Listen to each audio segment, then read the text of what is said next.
আপু আপনার সাথে দেখা আমার না খুব খারাপ মানে ভালো লাগতেছে। ঠিক না, তোমার তো তুমি অ্যাজ এ সিনিয়র আমাদের জীবনে ব্যস্ততা ভীষণ রকমেরই সুন্দর, কারণ আমার কাছে মনে হয় ব্যস্ত থাকলে জীবনের সকল প্রকার দুশ্চিন্তা এবং সমস্যা থেকে বেশ অনেকটা দূরে থাকা যায় এবং নিজেকে খুঁজে পাওয়া যায় খুব সহজেই। তো সব কিছু নিয়ে কিন্তু থাকছে আজকের ব্লগ। তো চলো ভিডিওটা শুরু করা যাক। আসসালামু আলাইকুম, হ্যালো এভরিওয়ান, কী অবস্থা সবার?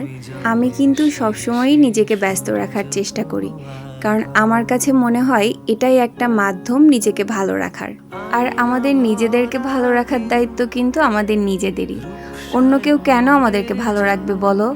তো নিজেদেরকে ভালো রাখতে গেলে কিন্তু অবশ্যই নিজেকে সময় দিতে হবে এবং নিজেকে ব্যস্ত করতে হবে, যেন সকল প্রকার দুশ্চিন্তা এবং খারাপ সময় থেকে নিজেকে খুব সহজেই বের করে নিয়ে আসতে পারো। তো এই দিন আমাদের একটা স্কুলের প্রোগ্রাম ছিল, আর প্রোগ্রাম শেষ করতে করতে বৃষ্টি এসে যায়। মানে এতজনের সেম ছিল, তুমি আলাদা নিলে, এটা কি ঠিক হইলো? আমি আলাদা নিছি না, স্কুল থেকে আমাকে আলাদা দিছে বলো। না, এটা ঠিক না। তোমার তো তুমি অ্যাজ এ সিনিয়র আমাদের আমি হলে তোমাকে এক কাপ করে হলে দিতাম। আর এই দিন প্রোগ্রাম শেষে আমাদের সবাইকে একটা করে ফ্রুটো আর আইসক্রিম দেওয়া হয়েছিল। কেন জানি ওনারা আমাকেই শুধু ফ্রুটিকা দিয়েছে, এটা নিয়ে ওদের অভিযোগ যে আপু কেন আপনাকে আলাদা দেওয়া হলো। তো এই বকবক করতে করতেই আমরা চলে আসি the good food cafe and রেস্টুরেন্টে আমাদের লাঞ্চ করার জন্য।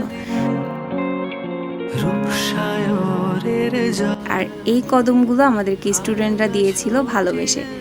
তো এই তো আমাদের খাবারগুলো কিন্তু চলেও এসেছে, আর তখন কিন্তু তাদের ওখানে একটা অফার চলছিল, মেবি 170 টাকার একটা অফার চলছিল। তো আমরা সেই অফারের প্লেটারটাই অর্ডার করে দিই।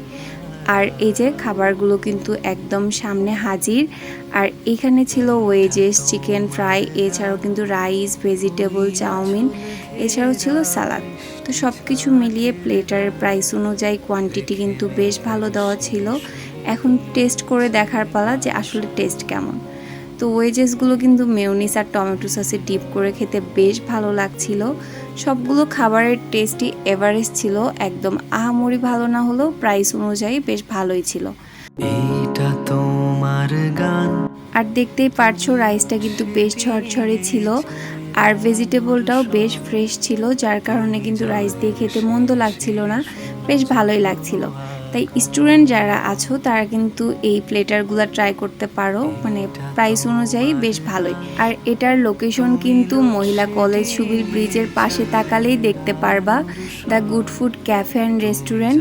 তো আজকের ভিডিওটা ছিল এ পর্যন্তই। সবাই ভালো থাকো, সুস্থ থাকো, আর অবশ্যই নিজেকে ব্যস্ত রাখো বিভিন্ন ভালো কাজের মধ্যে। তো আজকের ভিডিওটা এ পর্যন্তই। আল্লাহ হাফেজ।